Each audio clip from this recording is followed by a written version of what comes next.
আমরা অনেক রকমের করলা ভাজি খাইছি, এইভাবে একটু খেয়ে দেখেন। আসসালামু আলাইকুম এভরিওয়ান, আপনারা সবাই কেমন আছেন? আশা করি আল্লাহর অশেষ রহমতে খুব ভালো আছেন। আমিও আলহামদুলিল্লাহ ভালো আছি।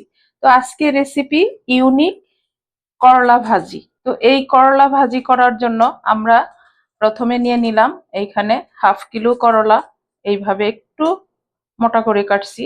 এই যে কেটে ধুয়ে পরিষ্কার করে পানিটা ঝরায় রাখছি। এখন এই করলাটা ভাজা করার জন্য আমাকে প্রথমে একটা মশলা রেডি করতে হবে। এই যে এখন একটা বলবাটি নিয়ে নিছি, এর মধ্যে দিয়ে দিব আমি 3 চামচ বেসন। এই যে দিব হাফ চামচ মরিচ গুঁড়া, হাফ চামচ হলুদ গুঁড়া, হাফ চামচ ধনে গুঁড়া, হাফ চামচ দিব জিরা গুঁড়া, স্বাদ মতো দিব লবণ। এই করলা ভাজিটা যেদিন বাসায় করবেন ওই দিন সাথে একটু ডাল হলে আর কিচ্ছু লাগবে না। এটা দিয়েই 1 প্লেট ভাত নিমিষে খেয়ে ওঠা যাবে। তো প্লিজ আমার নতুন রাঁধুনি নতুন প্রজন্মের যারা আছেন তারা অবশ্যই এই রেসিপিটা ফলো করে বানাবেন, খাবেন। আর আমার চ্যানেলটাকে লাইক শেয়ার কমেন্টস করে আমার পাশে থাকবেন প্লিজ আমার ভাই বোনেরা। আমি করলাটা দিয়ে দিব, দিয়ে এর উপরে হাতে একটু পানি ছিটাই দিব। এই যে এবার প্রথমে এইভাবে মিক্স করে নিব।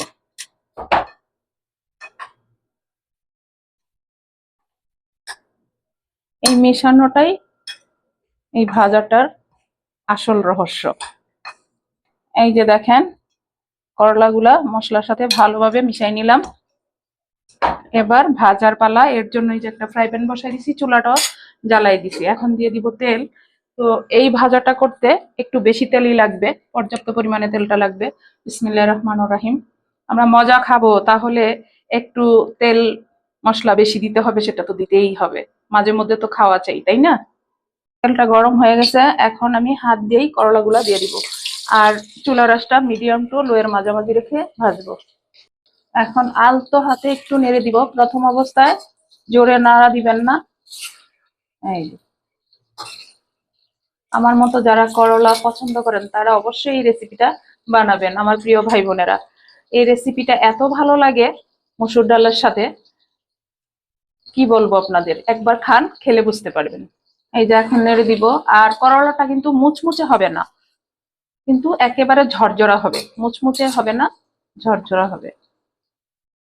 মাশাল্লাহ, দেখতেও কিন্তু অনেক লোভনীয়। আর এই করলাটা খাওয়ার মজা একটু অন্যরকম।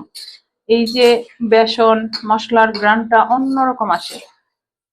সচরাচর করলা ভাজি আমরা যেই রকম খাই এর থেকে একটু আলাদা।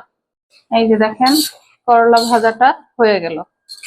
সময় কিন্তু বেশি একটা লাগে না, একেবারে অল্প সময়ের মধ্যেই ভেজে নেওয়া যায়।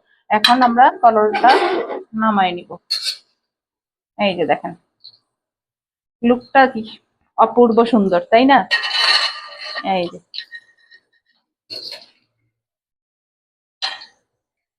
এই যে চট জলদি হয়ে গেল ইউনিক মশলাদার পেঁয়াজ রসুন ছাড়া করলা ভাজা। এর চাইতে সহজ করলা ভাজা হয় না, কিন্তু অনেক টেস্টি। এর মতো টেস্টিও কোনো করলা ভাজা হয় না। দেখেন একেবারে ঝরঝরে, সেপারেট, একটা একটার সাথে কোনো মিলানো নাই। তো এটার সাথে বললামই তো ডাল হলে আর কিচ্ছু লাগবে না। আমি আপনাদের সাথে একটা শেয়ার করি। এই যে দেখেন আমি আজকের দুপুরের লাঞ্চটা সাজিয়ে নিলাম এইভাবে। আমার এখানে লাউ ডাল আছে, লেবু, কাঁচামরিচ আর এই ইউনিক করলা ভাজা। আর কি লাগবে? এখানে আর কিচ্ছু লাগে না, তাই না? এই রকম খাবার কার কার পছন্দ অবশ্যই আমাকে জানাবেন, আর বাসায় বানাবেন, খাবেন। দেখেন মাশাল্লাহ মাশাল্লাহ, দেখে কিন্তু মন ভরে যাচ্ছে, খাবো আর কি। আর এইখানে দিয়ে দিছি অ্যারাবিয়ান কাগজি লেবু। তো এই রকম খাবার থাকলে বসে থাকা মুশকিল হয়ে যায়। তো চলেন আমরা এখন একসাথে বসে খেয়ে নেই, তাই না? তো যাই হোক, আমি আপনাদের সাথে একেবারে অল্প সময় অল্প উপকরণে অনেক অনেক মজার একটা রেসিপি শেয়ার করলাম। যারা করলা পছন্দ করেন তাদের জন্য অনেক টেস্টি একটা খাবার। আমি এখন আপনাদের কাছ থেকে বিদায় নিব, আবার নতুন কোনো রেসিপি নিয়ে আসবো। আল্লাহ হাফিজ।